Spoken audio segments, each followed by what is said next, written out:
David Licauco may pa-birthday surprise para sa mama ni Barbie Fortesa. Excited na nga ang mga fans and followers ni Barbie Fortesa para sa bago niyang movie na P77. Kakaibang Barbie Fortesa naman daw ang makikita at mapapanood natin ngayon. Sobrang bongga nga nito dahil ang lakas maka-international artist ang ganap ng production team dito ni Barbie. Maging si David Licauco ay super ang pagka-supportive kay Barbie pagdating sa movie P77. Maging siya daw ay excited na din dahil mapapanood natin si Barbie sa kakaibang genre.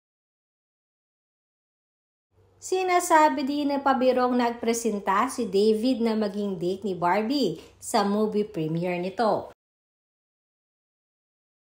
Hindi pa naman kumpirmado subalit maraming Barda fanatics ang patuloy na umaasa na makikita nila si Barbie at si David na magkasama sa gabi ng premiere. Samantalang nagdiriwang naman ngayon ng birthday ang mami ni Barbie na si Mami Ami. At ayon na rin sa aming source, simpleng celebration lang ang ginawa ng family ni Barbie para sa birthday ng kanyang mami. Dahil yan din daw talaga ang gusto ng mama ni Barbie.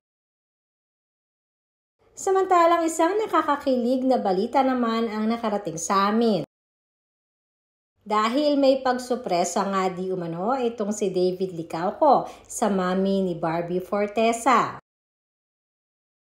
Nagpadala di umano si David ng gift at flowers para sa mami ni Barbie. Hindi man i-disclose kung anong gift ito ay sobrang natawa naman di umano ang mami ni Barbie sa panunupresang ito na ginawa ni David Licauco.